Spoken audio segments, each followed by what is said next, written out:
I am filming this video to show you an example of the kind of things I would like you to be doing and where you need to be up to. Over Easter, I also did a project like you, just so I can show you an example and talk to you about what kind of things you might have done with yours and where you need to aim to be with yours. So my sketchbook is A5, mainly because I haven't got a bigger one, and this is the one I found in my house. But actually it works out quite well, and it's quite easy to work in. Smaller is kind of a quick images to draw, and maybe something you to keep in mind.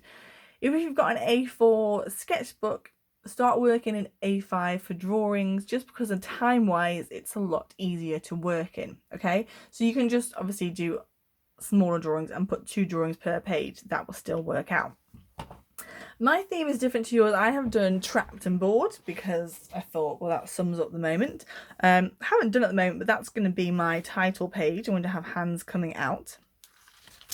Then I've gone on to do my mood board. So I've only got one mood board. You might have a few if you're looking at different themes before you move on with your chosen new story. I've just done a range of images and a range of different paint in the background and some words. Really simple, shouldn't take long. It's just a reference page to show you the kind of ideas and concepts that you might take forward in your project so that the examiner can see what they're looking for. So nothing that's to be too taxing and shouldn't spend a long time on. Then we've moved to, I've done a first observational drawing. I've drawn from a found image, okay?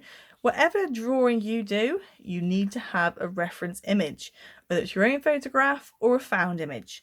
It must go next to the drawing. Nothing can be there without any reference as to where it's come from, because they like to know the story. Why have you drawn that? Where is it from? They can see I found this image, I think it relates, and I've drawn it. I also will write annotation on here.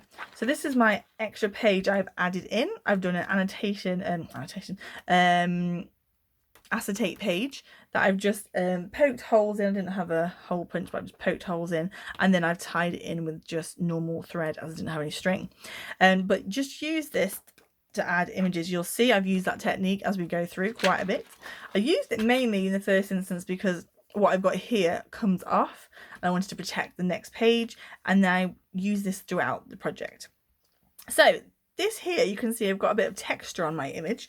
I didn't draw the image directly onto the page. You can probably see I've got a little bit of a seam there, but I used a page from the back of my book because this paper is better quality than what I actually have in the house. So I've used the art paper from the book and then I've stuck it in at the front. So as long as you've got a big enough sketchbook with enough free pages, you can use the pages to work onto and then stick it down. This is my new favourite toy, gesso, which we will get to know more when you're back at school.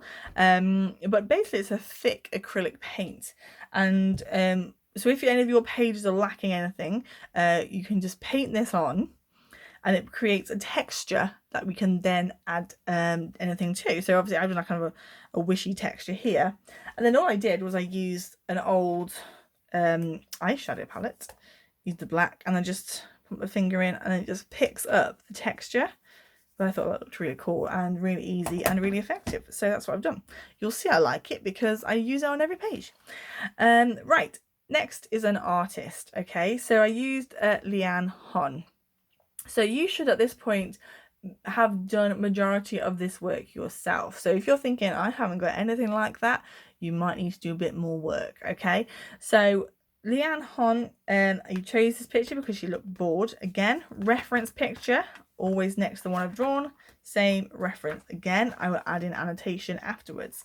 So a title, image you've copied from, plus annotation is what is needed on these pages.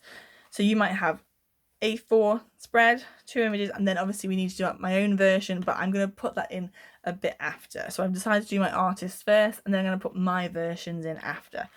So my next one is Wes Neiman. Again, same thing, got my acetate in the middle, use a similar technique, pictures to reference what I've done.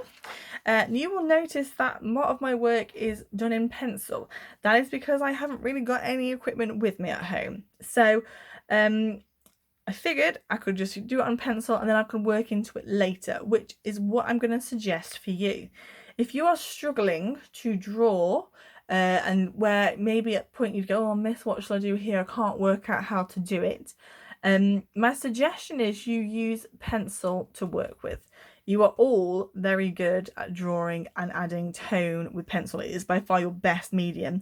So therefore, to get quality images, which is what we want, it might be a better idea to do the majority of your work now in pencil and do a lot of drawing. We can then much easily, when we get back to school, take a copy of your drawing and paint into it very quickly, nice and quickly, to get the different effects. We can try different mediums on top, and it means we've got good quality work done without my help. Okay, so I don't have to help you out and put you in the right direction because I can't do that at the moment. So that might be a good starting point. So if you're finding you're trying for ages to do a painting but it never looks as good as your drawing, or you can draw quicker, do mostly drawing that we can then add different medias to when we get back to school. Okay, and again, bear in mind the size of the drawings. Okay, smaller drawings, much easier to do. So although actually that's what was quite fiddly because it was quite small, but yeah, just keep in mind with that. Also work on the fact of how long it might take you. So I have come to the conclusion that basically every film I watch I can do one picture. I generally draw a whole picture within a film. If you are not managing to do that and you're taking 2 or 3 films, or I don't know, half a season of Netflix to draw yourself a picture, you're drawing too slow, and we need to pick up the pace, otherwise you will be behind. Okay, we only have, this sounds like an extremely long amount of time, but we only have till Christmas to finish all the coursework, and there is a lot of work to do. So we need to make sure that in this time we have got enough work finished. So drawing, it will ensure a quality, and keeping your pace. The more you draw, the faster you'll get. If you're generally switching between mediums, you might struggle a little bit. So just choking. So just keep that in mind. Right, this is as far as I've got up to. I actually have drawn the final picture for my final artist, which I will add in here.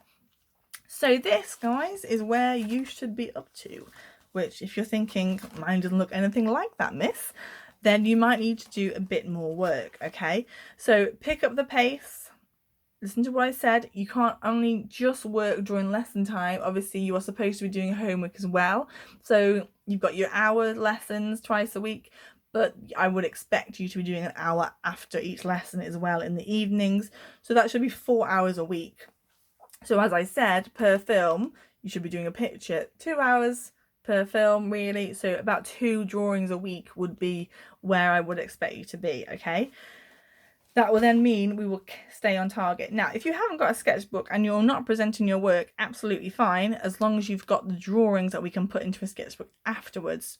Don't worry if you're thinking, oh, I'm going to do mine on big sheets. Again, I would prefer a sketchbook, so don't worry about mounting it on big sheets at this point.